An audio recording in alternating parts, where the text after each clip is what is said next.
From Pacifica, this is Democracy Now! This is extremely dangerous to our democracy. This is extremely dangerous to our democracy. This is extremely dangerous to our democracy. This is extremely dangerous to our democracy. Is this the sound of Trump TV?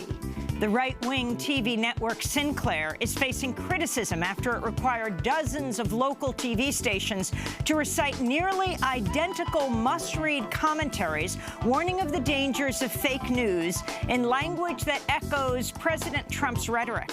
After video went viral showing Sinclair anchors across the country reading the same script, the president tweets his support for Sinclair while attacking what he calls fake news networks. Will the Trump administration soon allow Sinclair to expand its media empire?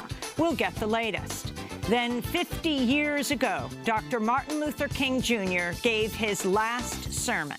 And I've seen the promised land. I may not get there with you, but I want you to know tonight that we as a people will get to the promised land.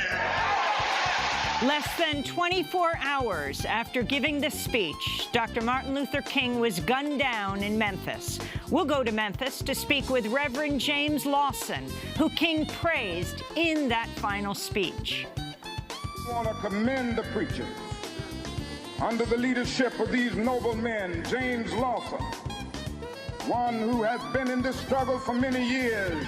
He's been to jail for struggling. He's been kicked out of Vanderbilt University for this struggling, but he's still going on fighting for the rights of his people. Plus, we'll speak with historian Michael Honey, author of the new book, To the Promised Land, Martin Luther King and the Fight for Economic Justice. All that and more coming up.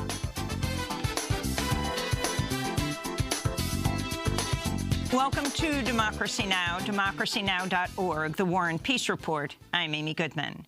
The Environmental Protection Agency said Monday it'll radically weaken fuel efficiency and emission standards on U.S. automobiles, setting up a clash with states that impose tougher regulations in a bid to curb catastrophic climate change. Environmental Protection Agency head Scott Pruitt's changes will roll back Obama-era rules meant to limit greenhouse gas emissions from tailpipes, including a requirement that U.S. cars average more than 50 miles per gallon by 2025. Pruitt has also signaled he'll try to force California and other states to comply with the weakened emissions standards. This comes as a new study in the journal Nature Geoscience found warm ocean water is melting Antarctica's ice sheets from below, contributing to sea level rise. Most of the observed melting is in West Antarctica, where more than 20% of the ice sheet has retreated across the seafloor.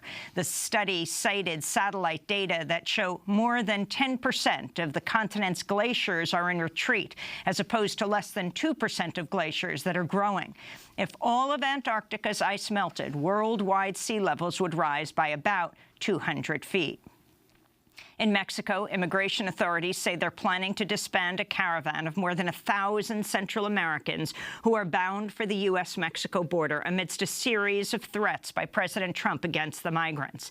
In an early morning tweet today, President Trump wrote, quote, "The big caravan of people from Honduras now coming across Mexico and heading to our weak-laws border had better be stopped before it gets there," unquote. Trump's tweet followed a flurry of threats on Easter Sunday to tear up NAFTA, the North American Free Trade Agreement, unless Mexico agrees to join his crackdown on immigration. On Monday, Mexico's National Institute of Immigration told BuzzFeed News it'll allow some migrants, including pregnant women and people with disabilities, to remain, while others will be allowed to apply for humanitarian visas. This is Georgina Garabo, coordinator of the group People Without Borders. Migrants should not be abandoned because of some tweets and political heat. It's very characteristic of Donald Trump to govern via tweets. And these tweets on many occasions have created a number of inexplicable problems. I think this is one of those cases, creating a xenophobic, racist wave against the people of Central America and Mexico. President Trump has tweeted about immigration 10 times in the past 48 hours, demanding funds for an expanded border wall and declaring the DACA program for young immigrants dead. The tweets came after Trump and his fiercely anti-immigrant senior advisor, Stephen Miller, spent much of the weekend at Trump's Mar-a-Lago resort in Florida, speaking with Fox News hosts Jeanine Pirro and Sean Hannity, along with former Fox News executive Bill Shine, all of them hawks on immigration. Meanwhile, the Wall Street Journal reports the Justice Department has ordered immigration judges to speed up deportation hearings and will evaluate their job performance based on how quickly they close their cases. The quotas mean beginning October 1st, judges will be expected to complete at least 700 cases a year. In Oklahoma, tens of thousands of teachers and school staffers rallied at the state capitol Monday as they began a strike aimed at winning an increase in pay and more funding for public schools. Oklahoma's public education budget has been slashed more than any other state since the start of the recession in 2008, and its teachers are among the lowest paid in the nation. Meanwhile, thousands of teachers rallied in Frankfort, Kentucky Monday in a similar protest, demanding a reversal to a provision in a recently passed bill about sewage treatment that gutted their pension benefits. The teachers filled the rotunda of the Kentucky State Capitol chanting, "Fund our schools."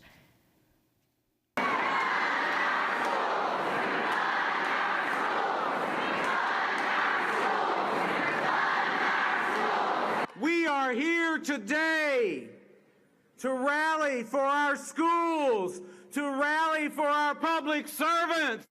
In Oklahoma, some school districts are only open 4 days a week because they can't afford the fifth day, and teachers use that fifth day to work second and third jobs.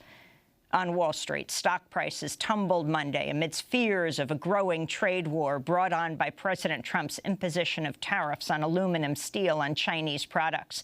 The Dow Jones Index fell by more than 450 points, bringing its losses from a high in January to more than 10% in what economists call a correction. Meanwhile, shares of Amazon fell by more than 5% after Trump attacked Amazon on Twitter, writing, quote, "Only fools or worse are saying that our money-losing post office makes money with Amazon. They lose a fortune, and this will be changed," he tweeted. Trump has targeted Amazon because its owner, centibillionaire Jeff Bezos, also owns the Washington Post, which Trump has repeatedly accused of publishing fake news about his presidency. Meanwhile, President Trump turned to Twitter Monday to defend Sinclair Broadcast Group after the right-wing media conglomerate ordered news anchors at scores of its affiliate stations to recite nearly identical must-read commentaries warning of the dangers of fake news in language that echoes President Trump's rhetoric. The commentaries reached millions of viewers last month and drew widespread attention after the website Deadspin published a video showing side-by-side comparisons of the broadcast from 45 Sinclair-owned stations. The sharing of biased and False news has become all too common on social media. More alarming, some media outlets publish things that aren't true without checking facts first. Unfortunately, some members of the media use their platforms to push their own personal bias and agenda to control exactly what people think, and this is extremely dangerous to our democracy. After the video went viral and drew coverage on TV news networks, President Trump tweeted his support for Sinclair.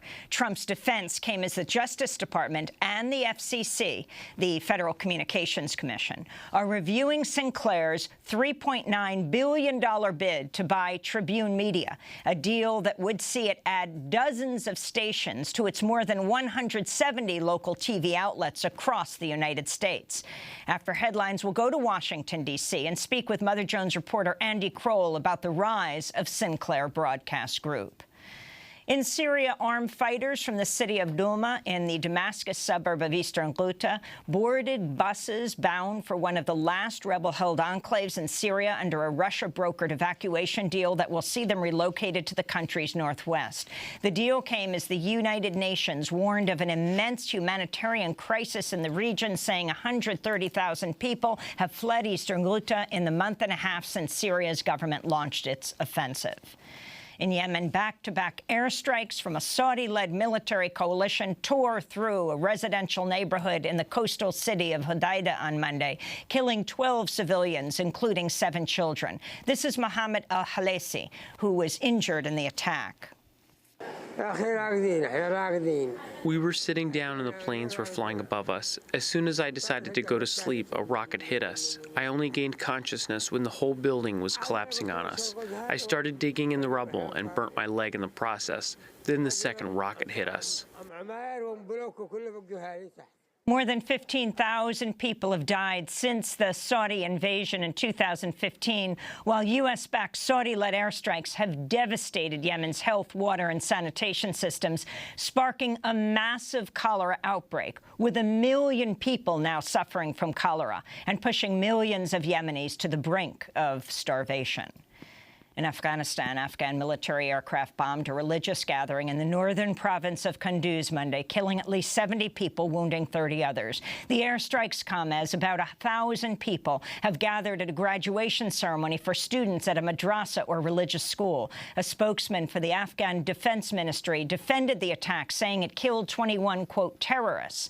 But eyewitnesses said the assault killed only civilians. This is Abdul Fattah, a relative of one of the airstrike's victims. All those killed were children. Children and civilians have been targeted. No Taliban were among those killed in the incident. Egypt has formally declared authoritarian President Abdel Fattah al-Sisi the winner of last week's election with 97% of votes, which observers have blasted as a sham and a farce. Turnout was only about 40%. Sisi's government allowed only one other candidate to run, an ardent Sisi supporter, while other candidates were disqualified or arrested. One leading opposition figure, Abdelmanem Abu al-Futo, was carjacked and beaten on a Cairo street in January ahead of the election. On Monday, the White House said President Trump called President Sisi to congratulate him on his victory. Human rights groups say since Sisi came to power in a 2013 coup, his government has arrested 60,000 activists, deployed systematic torture, and tried thousands of civilians in military courts, while handing down hundreds of death sentences. In the Philippines, thousands of residents of Marawi have been allowed to search through the ruins of their former homes after the government granted them short-term access to the area for the first time since the government declared victory last October in its month-long battle to dislodge ISIS-allied militants in the southern city. The fighting laid waste to much of the southern city and killed nearly 1,200 people. This is Marawi resident Zaman Amran speaking from the ruins of her home. I'm speechless. We've lost everything. We lost our furniture, everything. Nothing was spared, not even our pots and pans. The Philippines government carried out last year's assault on Marawi with the full support of the Trump administration as the Pentagon provided military training, aerial surveillance, and electronic eavesdropping to Philippines forces. In South Africa, longtime anti-apartheid activist Winnie Madikizela Mandela died on Monday in Johannesburg at the age of 81. Mandela, under apartheid, Winnie Mandela was jailed repeatedly by the white minority-led government and survived torture and nearly 500 days in solitary confinement. In 1958, she married Nelson Mandela. The pair remained married for 38 years, even as it appeared Nelson Mandela would never be released from prison following his arrest in 1963. This is Winnie Mandela speaking in 1986. We bring up the white man's children. We could have killed them any day we wanted to. Winnie Mandela was known widely by South Africans as the mother of the nation, but became a controversial figure in the later years. In 2003, she was convicted of dozens of counts of bank fraud and theft and sentenced to a 5-year jail term. In 2010, she publicly criticized her ex-husband, saying Nelson Mandela's deal to end apartheid had preserved the economic subjugation of the country's black majority. And in Bellevue, Washington, environmental activists joined members of the Puyallup tribe Monday as they erected a replica of a traditional longhouse at the main entrance of Puget Sound Energy's headquarters in a protest against the company's construction of a liquefied natural gas facility on Puget Sound. A pair of protesters locked themselves to the structure in an attempt to blockade the building. The activists say PSE has nearly completed construction of its $300 million gas plant, even though it hasn't acquired all the necessary permits. The site is directly adjacent to the Puyallup tribe's reservation, and residents say an LNG plant would threaten the safety of their community and would contribute to air pollution and climate change. Among the protesters were Benita Moore and her son Marshall Stafford. Both are Standing Rock Sioux tribal members who grew up in Washington state. Even though the Puget Sound Clean Air Agency gave them a notice of violation for building without permits, they finished the project. I mean, it's almost finished. So now we're like, no, it's not going to happen. They are breaking treaty rights. The Medicine Creek Treaty, they're breaking the Medicine Creek Treaty. They are polluting our waters. And I'm here for my child. My daughter is Mariah, the little girl that's out here running around, and she's what matters most. I'm doing it for her and her children and her children's children. And those are some of the headlines. This is Democracy Now!, democracynow.org, The War and Peace Report. I'm Amy Goodman. And I'm Juan Gonzalez. Welcome to all of our listeners and viewers around the country and around the world. We begin today's show looking at Sinclair Broadcast Group. While it's not a household name, Sinclair is one of the most powerful TV companies in the nation. It owns 173 local TV stations across the country, including affiliates of all the major networks. And it's attempting to grow even larger by purchasing Tribune Media, a $3.9 billion deal currently under regulatory review. Sinclair has been widely criticized for its close ties to the White House. Its chairman and former CEO, David Smith, is active in Republican politics and supported Donald Trump's campaign. The network's chief political analyst, Boris Epshteyn, served as a senior advisor to Trump's presidential campaign. During the 2016 campaign, Sinclair reportedly struck a deal with the Trump campaign to give it better media coverage. Well, Sinclair is coming under new criticism after it ordered news anchors at scores of its affiliate stations around the country to recite nearly identical must-read commentaries warning of the dangers of fake news and language that echoed President Trump's rhetoric.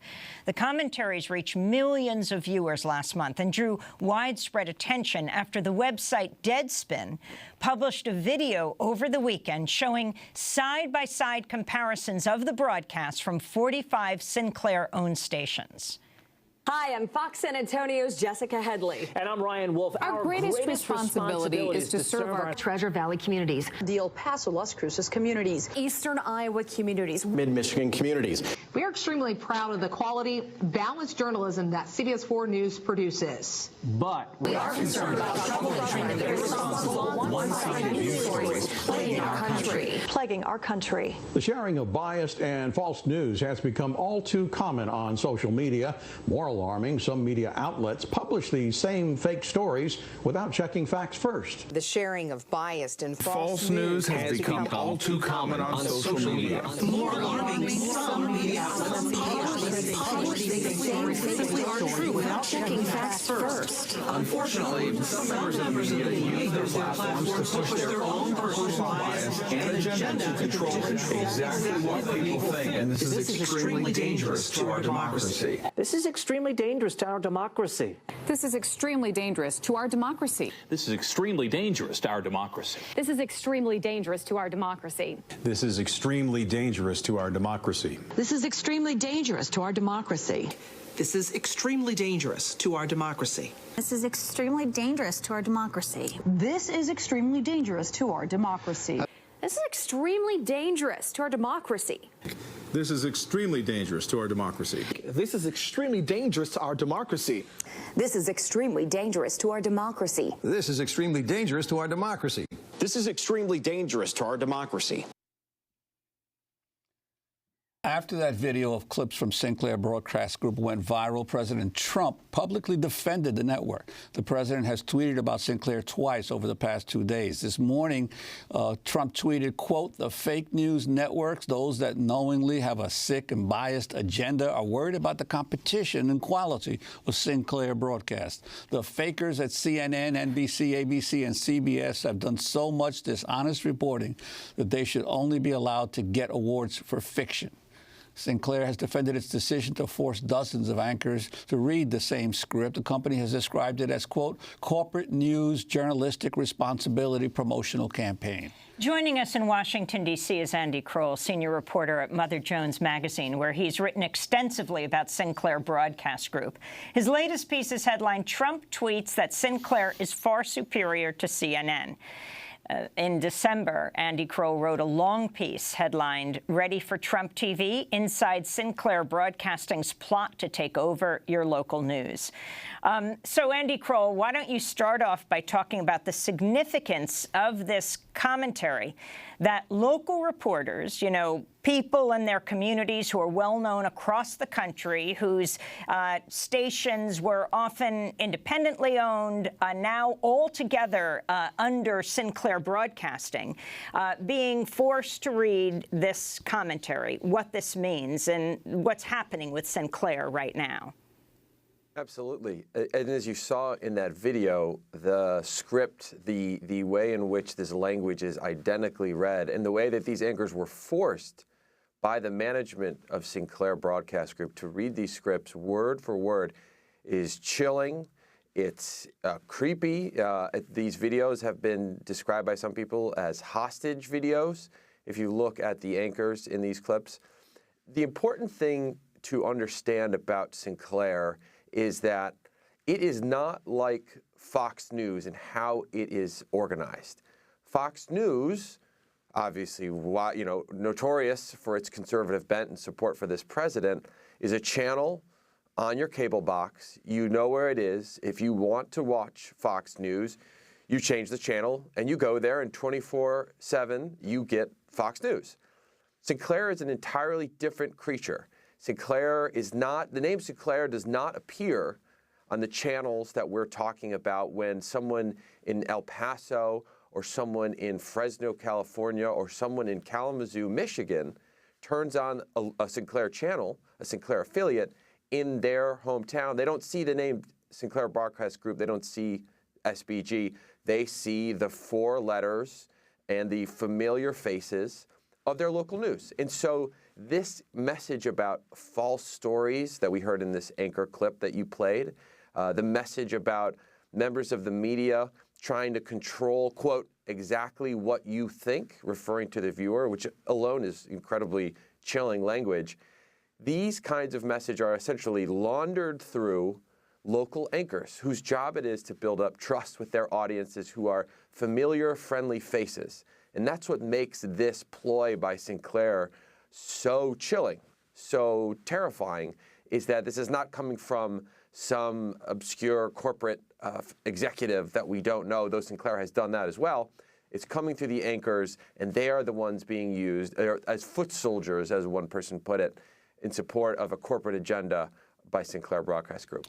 And Andy, when we hear President Trump talking about Sinclair as being far superior to CNN, clearly many people may have criticisms of CNN, but one thing that network does do is it provides its own original reporting. As you were saying, many of these Sinclair local stations, usually they could be affiliates of one of the other networks, ABC, CBS, or NBC, but they do their local news, obviously. But didn't Sinclair pioneer this whole idea of regional broadcast, local broadcast, where basically you could be getting your local news in X town, but it could be being produced 100 miles away by another regional Sinclair operation that's basically mass producing, quote, local news?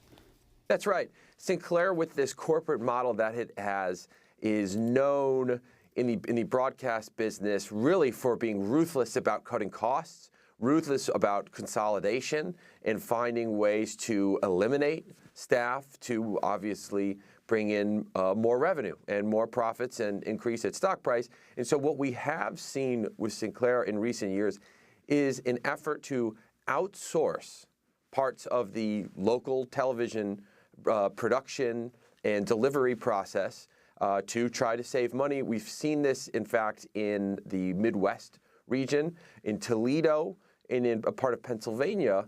We saw the anchors for those local, supposedly local television stations owned by Sinclair, actually that process be outsourced to South Bend, Indiana. And so that you had two anchors working out of South Bend, Indiana, who were appearing on a local Ohio television program and a local Pennsylvania television program. And if you look online, and as I've reported in the past, there are examples when these anchors and the programs that they have run have actually confused which the name of the station, whether it's the Toledo station or a different station. There has been confusion going from the local meteorologist back to the regional outsourced anchor desk. It does not seem to be a model that has worked particularly well, at least in the actual delivery and quality of the broadcast of the local news delivery. However, I'm told by people who are familiar with Sinclair's plans for its big expansion, even before the Tribune deal, that this kind of model is something that is being looked at, this outsourcing of parts of the news production process, taking anchors out of the local communities. This is something that's being considered and looked at in other media markets as well. I want to turn to John Oliver talking about Sinclair Broadcast Group during an episode of Last Week Tonight with John Oliver. Perhaps the most troubling thing of all is that Sinclair has a daily must-run segment called the Terrorism Alert Desk. That is right. They report on terrorism every single day, whether there is something major to report on or not, which means that sometimes the updates contain things like this. The company in charge of security for the Wimbledon tennis tournament says the ringleader of the London bridge attack did apply for a job. Now, he was not interviewed and no interview was scheduled. He just filled out an online application. An ISIS flag was found hanging in a neighborhood in New Hampshire. It was taken down and police are looking into who put it there. From the Terrorism Alert Desk in Washington, I'm Lindsay Mastis. In other alerts, my grandma heard a loud noise. A man with a beard asked me when the next bus is coming, and Iran still exists. So there you have John Oliver, Andy Kroll. If you could comment on this and then talk about who owns Sinclair Broadcasting, what the case is before the FCC, and how this devouring of local stations around the country is different from other media consolidation. Sure. Well, the John Oliver segments that the pieces that he highlighted, the daily terrorism alert desk, which often just seems like, frankly, Islamophobic, brief bits of news. This is something that is a Sinclair trademark. They call these in the business must-run segments. And so there's the daily terrorism alert desk. Another particularly egregious example of this is called Bottom Line with Boris. Boris Epshteyn, as Juan mentioned earlier, is a former Trump campaign official and a former Trump White House aide, briefly, who last year was hired to be Sinclair's chief political analyst. His minute and 30-second segments, Bottom Line with Boris, are required to be run every day, and they are shamelessly pro-Trump, basically whatever the president is doing at that time, whether it's tariffs, whether it's the tax bill, whether it's opposing DACA. Andy, Boris if we can, I'd like to run a clip from one of the recent segments on Boris Epshteyn's show, Bottom Line, in which he suggests that the high turnover rate in the Trump administration isn't necessarily a bad thing. President Trump continues to reshape his administration. In the past few weeks, the president has announced a new Secretary of State, CIA Director, top economic advisor, national security advisor, and Secretary of Veterans Affairs. More changes are always possible. So why all the turnover? Well, the president deserves to have staff around him who support his agenda and are doing a good job. The president is here to get results and not to coddle staff or cabinet members. The changes being made are all done in order to keep our country on a path of success on the economy and national security. That was Boris Epshteyn's must-run commentary that appears on the Sinclair stations. Your response? And if your viewers heard that and are shaking their head thinking what possible value there could be in that commentary, to even call it a commentary is an insult to commentary. Every one of Boris's clips is along those lines, whether it's on issues, whether it's on personnel. The Baltimore Sun television critic, I think, put it best when he said Boris's segments are, quote, the closest thing to propaganda that I've seen in 30 years or 40 years of watching television. So that tells you all that you need to know. Now, in terms of the ownership of Sinclair Broadcast Group and its plans for expansion, you have four brothers who are the controlling members of Sinclair, and really one of them, David Smith, the executive chairman, former CEO, he is the controlling figure at the top of this company, longtime supporter of Republicans, though he's also given to Democrats when it has helped Sinclair's bottom line as well, I would point out. Longtime supporter of Republicans, a high roller in the Republican donor world, if you can think of it that way, really at the top echelon. And his goal, as he has said publicly for decades, is domination of the local media business, gobbling up competitor companies, and this recent ongoing effort to acquire Tribune Media is very much of a piece of that. In fact, if this deal is approved by the FCC, Trump's FCC, this would be the crowning moment, really, for David Smith's efforts to take over local news. This would give him stations in the three biggest media markets in America, the big markets that have eluded Sinclair up to this point. That would be WPIX in New York, KTLA in Los Angeles, and of course, one of the biggest television stations, WGN in Chicago as well, a famous institution. This would really seal Sinclair's takeover of local news. And by all indications, this FCC, Trump's FCC, has rolled out the red carpet with a series of deregulation in the past year to help Sinclair. And it's hard to see, unless there is a public outcry, unless we learn more about Sinclair's plans, why the FCC would intervene in this Tribune Media merger now. This all comes as the third week of a trial between the Justice Department and AT&T kicked off on Monday. The Justice Department seeking to block a proposed $85 billion merger between AT&T and Time Warner in one of the biggest antitrust lawsuits in decades. While many media critics have welcomed the lawsuit as a blow against consolidation, they also believe the case is politically motivated, as President Trump has spent months threatening and disparaging CNN, which is owned by Time Warner. But what's the difference in this kind of consolidation, Andy, very quickly? I mean, the difference is you have a corporate mega merger with AT&T and Time Warner. Obviously, there are competition issues there, but we are talking about media properties like CNN, which the president has attacked, with Tribune and Sinclair. I mean, what's really at stake here is local news, and diversity in local news, and strong, financially supported local news. And if Sinclair's past efforts to slash costs, to keep costs down, to consolidate when possible are any indication, and this Tribune Media deal goes through, this could be a huge blow to local media, to the kind of journalism that even in the age of Facebook and Twitter and Google, a huge percentage of Americans still rely on to get news about their communities. And Andy, I wanted to ask you, Trump has also been tweeting feverishly about Amazon and attacking Amazon recently, apparently causing a sharp drop in its stock price. But this too has a media angle to it. Jeff Bezos, the head of Amazon, also is the owner of the Washington Post, which he's been very critical of. This whole issue of the president directly getting himself involved and taking stands on media companies that are critical of him. Could you comment on that as well? Oh, it's frightening. It's disturbing. It is the leader of our country really launching an assault at the First Amendment and going after, talking about punitive measures, as has been recently reported in Vanity Fair and elsewhere, against a particular company, in this case Amazon, really because he perceives the Washington Post as overly critical of his administration. It's the same reason that the president will attack CNN and will praise Sinclair. This is personal. Everything is personal for him, and Twitter is his outlet for venting, really. And he'll watch television and he'll just get on Twitter and he'll start rattling this stuff off. But it's absolutely chilling when you think about the president of our country singling out media entities by name, and then potentially using the power of government to go after those media companies that are critical of him, and using his platform, Twitter, to praise the companies that he sees as supporting him.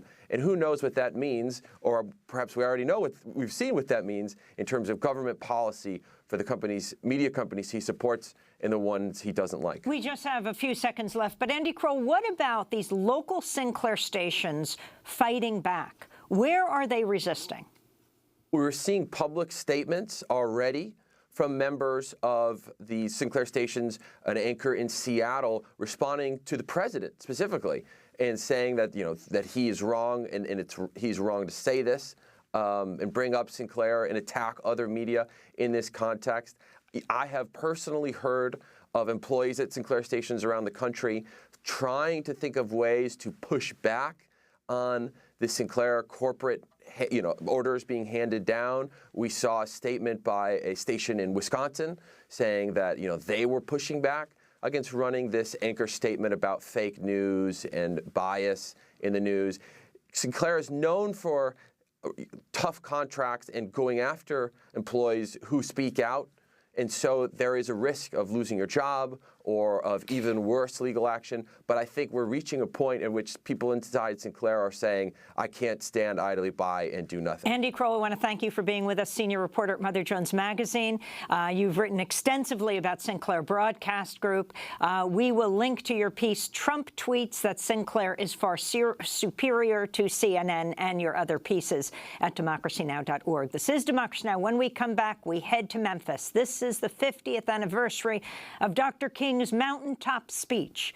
24 hours later, he would be gunned down in Memphis. Stay with us.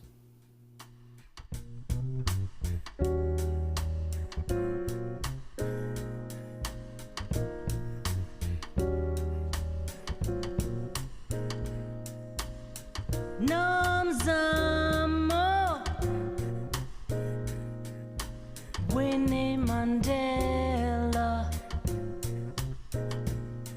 beloved heroine.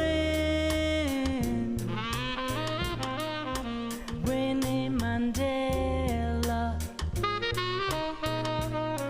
spirited soldier, life on the line, mother of the nation, see her love light shine. Winnie Mandela, beloved heroine by the South African singer Sathima B. Benjamin. Winnie Mandela died on Monday at the age of 81 in South Africa. This is Democracy Now! I'm Amy Goodman with Juan Gonzalez. We turn now to the commemorations being held this week to mark the 50th anniversary of the assassination of Dr. Martin Luther King, Jr. The civil rights leader and peace activist was gunned down on April 4th, 1968, at the balcony of his hotel room at the Lorraine Motel in Memphis, Tennessee. He was just 39 years old. King was in Memphis to support striking sanitation workers. 50 years ago tonight, on April 3rd, King spoke at the Mason Temple in Memphis. It became his final speech. Well, I don't know what will happen now. We've got some difficult days ahead. But it really doesn't matter with me now, because I've been to the mountaintop. I don't mind. Like anybody, I would like to live a long life. Longevity has its place. But I'm not concerned about that now. I just want to do God's will. And He's allowed me to go up to the mountain. And I've looked over and I've seen the promised land. I may not get there with you, but I want you to know tonight that we as a people will get to the promised land.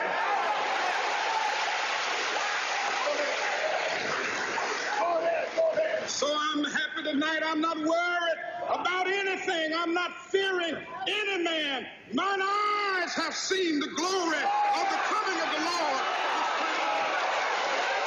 Dr. Martin Luther King speaking 50 years ago today in Memphis, Tennessee on April 3rd, 1968. Less than 24 hours later, King was gunned down by a sniper's bullet on the balcony of the Lorraine Motel. We're joined now by two guests in Memphis. The Reverend James Lawson is a civil rights icon, pastor emeritus of the Holman United Methodist Church in San Diego, in Los Angeles. Lawson was the pastor of Centenary Methodist Church in Memphis in '68, served as chair of the Sanitation Strike Committee. King called Reverend Lawson the leading theorist and strategist of nonviolence in the world. He talked about him in this final speech. Reverend Lawson is joining us from Memphis, along with historian Michael Honey. Honey is the author of a number of books on Martin Luther King, including the new book, To the Promised Land, Martin Luther King and the Fight for Economic Justice, which is out today. Michael Honey's book of King's labor speeches is titled All Labor Has Dignity. He won the Robert F. Kennedy Book Award for his previous book, Going Down Jericho Road, The Memphis Sanitation Strike, Martin Luther King's Last Campaign. We welcome you both to Democracy Now! Reverend Lawson, where were you on April 3rd, 1968, 50 years ago?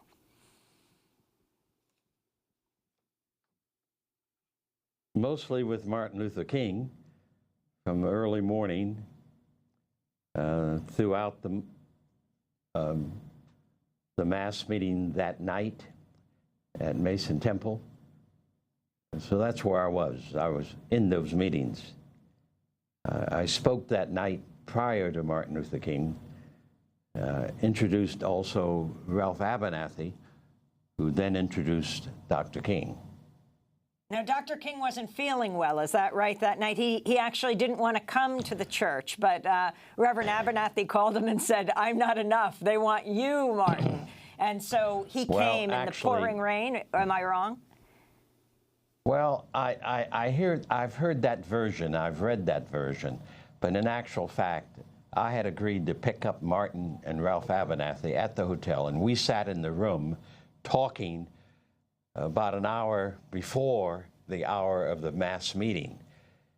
King did not say he was ill at that time or didn't feel well. I think that Martin felt that with the downpour of rain, you cannot imagine one of our Mid-South storms that began that afternoon, and it was pouring down. I think Martin thought that because of the storm, we would not have very many people at that Mason Temple, but there were thousands of people there. So we finally agreed that Ralph and I would go on, and then one of us would call him if we felt he needed to come. And that's what happened that evening. And Reverend Lawson, the next day, where were you when you heard the news that that Dr. King had been shot and killed? Mm-hmm. Well, I was in the movement, in the struggle. That was the day when we were contending in federal court to put aside the city injunction. We were going to march in spite of the injunction, but we did go to court, and the federal court overturned it on that day. So I spent 4 or 5 hours with King in the morning and in the evening. I left his presence maybe about somewhere between 3:30, 4 o'clock, 4:30, and rushed home at 6 o'clock after spending some time in the movement's offices to see what needed to be done, because my family and I kept the discipline in every struggle, no matter locally, every struggle locally. I came in time to have supper with my family, 3 boys and a wife. So we did that. I rushed home, and so it was that I had just walked into the kitchen to greet my wife, and then heard out of my left ear the sound of someone being shot over a television set that was in an alcove next to the dining room. And I went there and saw then the statement across the bottom that Dr. King had been shot. What were your thoughts? What flooded through you at that moment, Reverend Lawson? Well, remember, I mean, you call King and myself civil rights leaders. the better term for us, by far, the term that we use, that we were pastors. We were pastors who insisted that the gospel of Jesus encompassed all humankind and that the other side of love was justice, so that you could not be a person of character and love if you did not want to see all sorts of people having equality of dignity, equality of work, equality of play. So that's the better term for us. I am a Jesus-oriented activist, a pastor for more than 40-some years.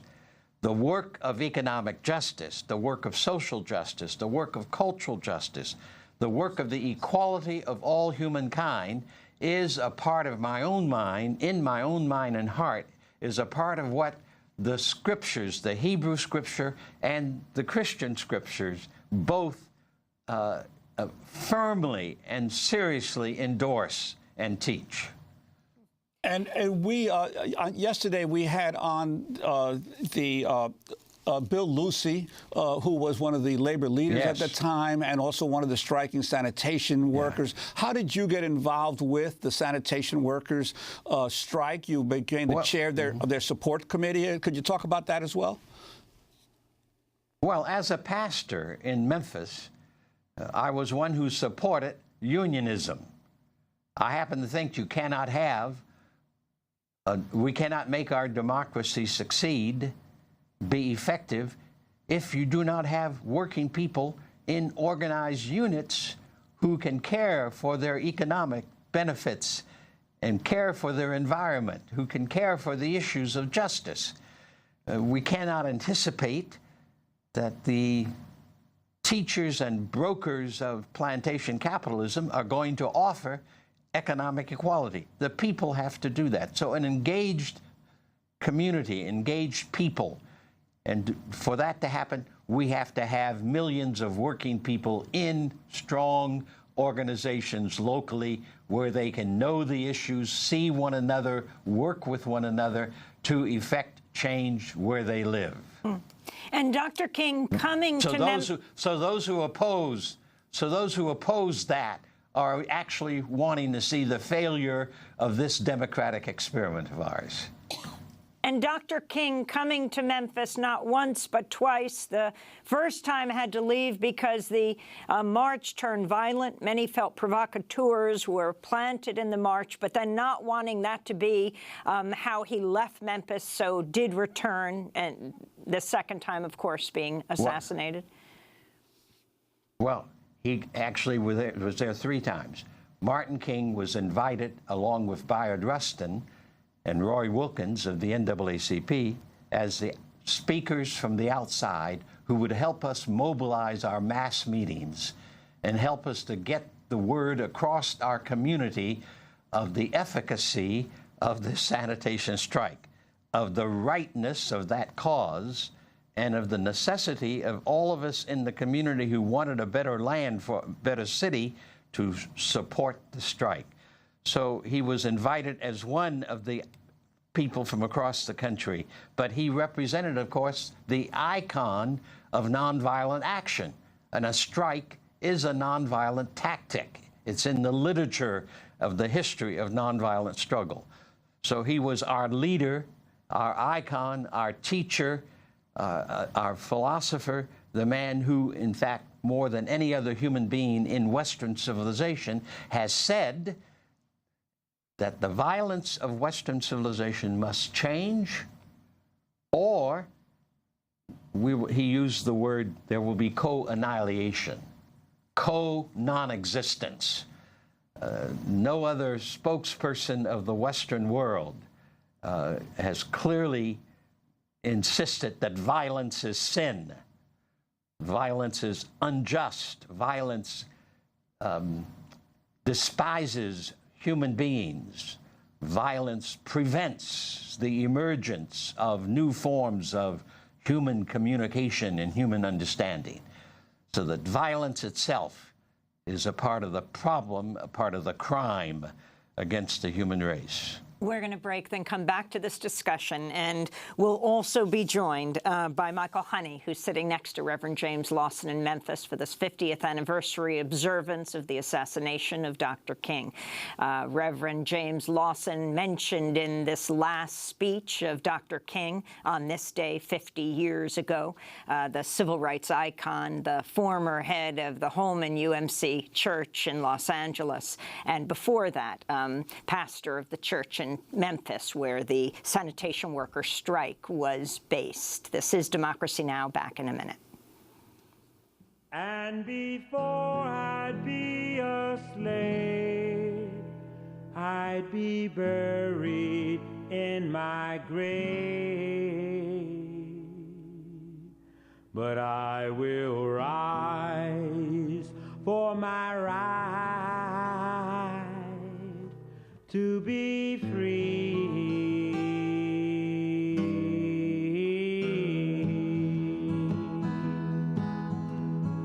No more moaning, no more moaning, no more moaning over me. And before I'd be a slave, I'd be buried in my grave. I will rise. Freedom Medley by our guest, Michael Honey. It's from his album Links on the Chain, Songs of the Labor and Civil Rights Movements. He's one of the musicians in that song. This is Democracy Now!, democracynow.org, The War and Peace Report. I'm Amy Goodman with Juan Gonzalez. Well, it was 50 years ago today when Reverend Martin Luther King Jr. gave his last speech. He was shot dead less than 24 hours later in Memphis. We're joined now by two guests, civil rights icon Reverend James Lawson, who was the pastor of Centenary Methodist Church in Memphis in 1968, and historian Michael Honey, author of the new book, To the Promised Land, Martin Luther King and the Fight for Economic Justice. Michael Honey, I'd like to begin with you and ask you about the much in your book is about the labor dimension of Martin Luther King's civil rights struggle. And in one part of the book, you talk about the SCLC convention in 1966, where among the resolutions that the SCLC passed was for a $2 an hour federal minimum wage, for abolition of portions of the Taft-Hartley Act, 14B, that basically prevented closed shops, for a national guaranteed income. These were all labor planks that were part of the direction and the thrust of a civil rights organization. You talk about the evolution of that consciousness in Martin Luther King Jr. Most people don't know that Dr. King was a strong union supporter from his earliest days. And as Reverend Lawson was just saying, you know, it's part of the social gospel about raising up people on the bottom, the least of these. And King worked with major unions from the Montgomery bus boycott onward. The United Packing House Workers especially came to his aid, and also the United Auto Workers Union, International Longshoremen's Union. He was in touch with 8 or 10 different unions, and he spoke at their conventions regularly. And people would call him up from Atlanta saying, we need somebody out here on the picket line with us in New York City for 1199 Hospital Workers Union. Would you come? And he would come, speak on the picket line. He helped to lead a strike of Scripto workers in Atlanta, 800 black women, in 1964, right after he came back from Oslo getting the Nobel Peace Prize. So he was a labor man, and union people know this. When he died in '68, workers all over the country walked out. The West Coast got shut down by the longshore workers. The longshore workers in Louisiana and the Deep South went on strike. There were observances everywhere. King is a labor man, and after he died, Coretta King was arguing for a national holiday. She said it would be the first national holiday for somebody who gave his life in a labor struggle. So she understood that totally. Michael Honey, can you talk about King's early life and how he learned the importance of economic justice in his family. One of the things I point out in the book, it's called To the Promised Land, and so the question is, what is the Promised Land? You know, when he made that statement in Memphis, people in the audience understood what he was saying. It came out of his whole life's experience, but his whole family's experience. His great-grandparents were slaves. A number of them were slaves. His grandparents were sharecroppers and poor people who migrated to the city. His father was a poor man from the rural areas of Georgia who migrated to the city of Atlanta with nothing in his pocket. And, of course, Martin Luther King Jr. was born in 1929 at the beginning of the Great Depression. And so he lived through the 30s as a young man, surrounded by neighborhoods that were quite poor. In fact, the Scripto strike in 1964 was in his neighborhood. A lot of those people, a lot of those women were his church members. So the Christian social gospel was something that his father adhered to deeply, and his grandfather also. This is what religion meant in the black church in the Deep South, was taking care of each other. And this is what Dr. King did. And so working with unions and working with the sanitation workers was completely appropriate to everything else that he was doing. Reverend Lawson, yes? Let me also say that, in actual fact, the Negro spiritual, a huge collection of music that slaves sang, that according to the historians, Frederick Douglass being one of them, the slave was forced to sing so that that would signify to the white overseers and to the plantation owner where they were on the plantation. That huge collection of original music in the United States, sung by the slave, had a number of major themes. One of the major themes was from the book of Exodus of the Bible. Go down, Moses. Tell, O Pharaoh, let my people go. So it is out of that music that the black religious experience has been very different from mainline or majority Christian religion in the United States.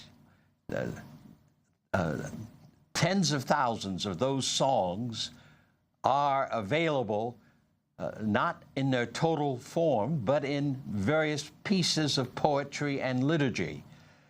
So I maintain economic justice is at the heart of slave religion, which is why the Underground Railroad, why slaves were constantly getting out of slavery. My own great-great-grandparents, my great-grandfather was an escaped slave into the area of Guelph, Ontario in Canada through the Underground Railroad.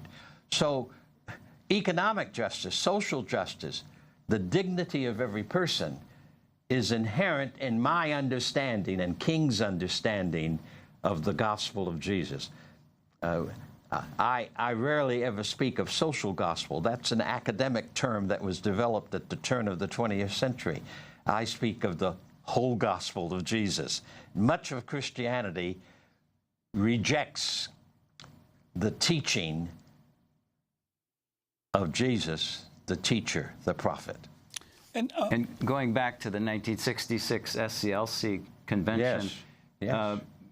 SCLC was engaged along with A. Philip Randolph and many other people in framing an economic Bill of Rights for the disadvantaged, which included a range of things that would bring about some way to counter the effects of slavery and segregation. That's on the agenda now. It's not accidental that these high rates of poverty are in Memphis among the black population. And we had 40 million poor people in King's Day. We have 40 million poor people today. The Economic Bill of Rights was, how do we address all of those and we're issues. going to talk about the Economic And Bill of that's Rights on the agenda in now. part 2 of our discussion. We'll post online at democracynow.org as a web exclusive. Our guests, Reverend James Lawson and Michael Honey, historian. I'm Amy Goodman with Juan Gonzalez.